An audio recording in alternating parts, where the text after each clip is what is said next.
tu es, au bureau, au marché, dans un bus, là où tu es. Runa FM qui te retrouve. L'idéal DFM. L'invité du jour.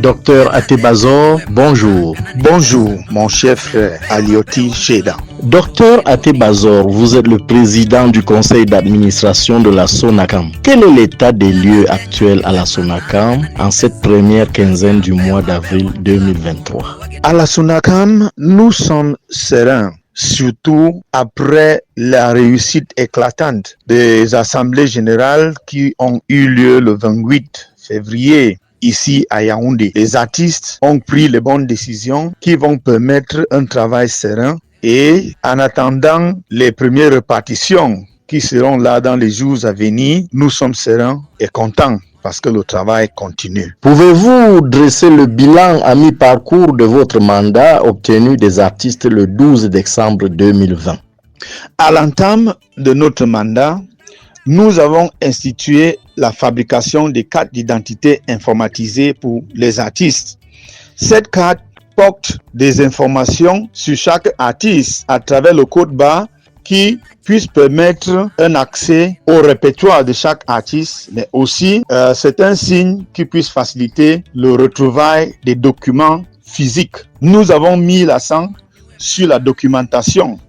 Aujourd'hui, les 6700 artistes que compte la SONACAM ont déclaré 105 000 heures. Nous avons créé les délégations dans toutes les 10 régions du Cameroun pour rapprocher nos services à tous les artistes.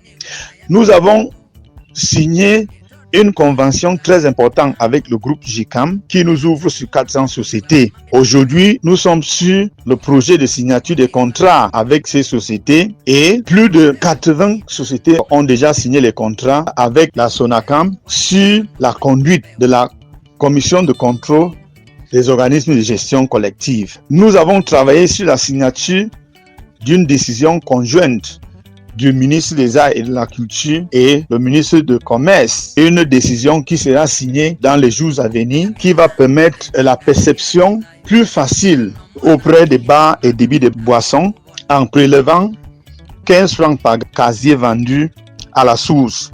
Nous avons fait 3 répartitions où les artistes les plus moins touchants ont touché 25 000 et les plus gros touchants 300 000. Nous avons fait fonctionner tous les organes de la société. Aujourd'hui, le FACSO a octroyé plus de 150 aides aux artistes et tous les artistes qui sont morts pendant notre période ont reçu le soutien de la SONACAM pour leur enterrement. Au niveau international, nous avons signé une convention avec l'Organisation mondiale de la propriété intellectuelle qui nous a mutés sur WIPO Connect.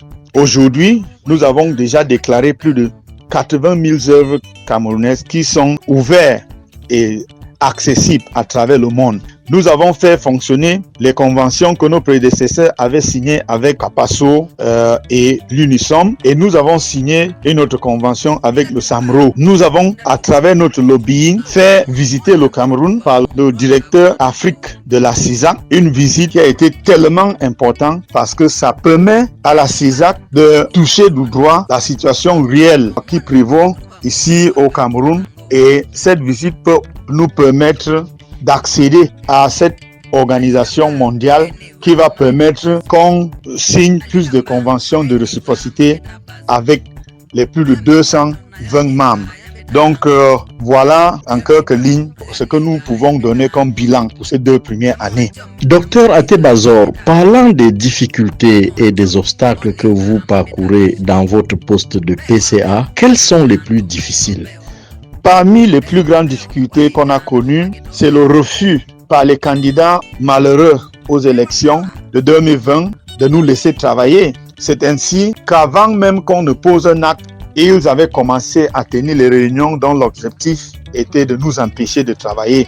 Ils ont rempli les réseaux sociaux et les médias avec les mensonges. Ceci a eu comme effet majeur le refus des usagers de payer. Nous avons aussi été troublés par une décision, la décision 053 que le ministre des Arts et de la Culture avait signée pour permettre aux artistes qui ont travaillé dans le milieu de sortir ensemble pour percevoir pour tout le monde. On s'est retrouvé avec cette ancienne société qui ont créé un compte frauduleux en violation de cette décision et ils ont malversé cet argent. Et comme nous avons mis toute notre énergie à travailler dans cette commission, notre travail a été un peu ralenti. Nous pouvons aussi citer le problème de justice où une décision de justice inattendue est venue pratiquement mettre la société en hibernation pendant plusieurs mois. Je parle de la décision avant dit droit qui remplaçait les dirigeants de la société, c'est-à-dire le conseil d'administration et la direction générale avec un comité provisoire. Cette décision nous a empêchés de travailler pendant un certain temps. Aussi, nos plaintes en justice ont beaucoup tardé. Nous avons même fait des requêtes au fin de les accélérer. Je prends par exemple la plainte qu'on a faite contre le directeur général qui avait malversé l'argent. Jusqu'aujourd'hui, nous ne savons pas à quel niveau cette plainte est. Donc voilà autant de problèmes. Je peux aussi citer la descente par certains artistes pour essayer de fermer la société, ainsi que le problème créé par le conseil de surveillance qui a empêché la tenue de la première assemblée de la société. Donc les dissensions entre les artistes nous ont vraiment empêchés de travailler. Quelle stratégie comptez-vous adopter pour réconcilier complètement tous les artistes de la catégorie B art musical? Nous comptons redoubler les efforts pour faire entrer l'argent et systématiser le paiement des droits d'auteur. L'année-ci, nous avons promis payer 4 répartitions. Nous espérons que avec les répartitions plus conséquentes et plus régulières, les artistes vont comprendre qu'il y a beaucoup de travail qui est en train d'être fait et ils vont revenir dans la maison. Mais surtout, nous laissons la porte ouverte, notre main continue à être tendue vers ceux qui essayent de nous empêcher de travailler et nous les disons que c'est important que nous tous nous tenons la main pour regarder dans la même direction pour le bien de tous les artistes. Mais enfin, nous comptons renforcer et permettre à tous les organes de travailler, mais surtout le comité d'éthique, de discipline et d'arbitrage. Vous savez que quand les gens sont conscients du fait qu'ils peuvent être sanctionnés, ils peuvent revenir dans les meilleurs sentiments. Nous ne prenons aucun plaisir à sanctionner les artistes, mais nous voulons que tout le monde soit républicain et que qu'ils sachent que personne n'a le droit d'empêcher à son voisin de jouir de ses droits. Alors, dites-nous, la principale question qui hante les esprits actuellement, à quand la prochaine répartition? Nous sommes au mois d'avril 2023.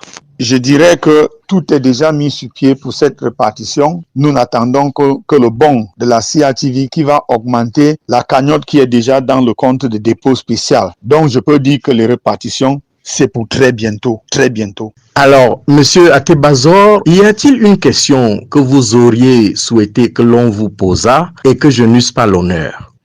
Oui, mon frère, j'aurais bien voulu que vous me posiez une question concernant le projet de construction de sièges. Ça, c'est un projet qui nous tient à cœur parce qu'il va permettre qu'on économise beaucoup d'argent, stabiliser nos entrées, mais surtout contribuer à l'éclosion de la musique camerounaise, ramener la musique camerounaise à la une partout dans le monde. Et vous savez très bien que c'est le répertoire qui permet aux sociétés de gestion collective de se faire de l'argent. C'est un projet qui comprend non seulement la construction des bureaux, mais surtout une salle de spectacle ultra moderne, dotée de toutes les facilités meilleures pour notre pays, avec les lumières, les matériels les podiums interchangeables, ainsi de suite, liés aux studios, 3 studios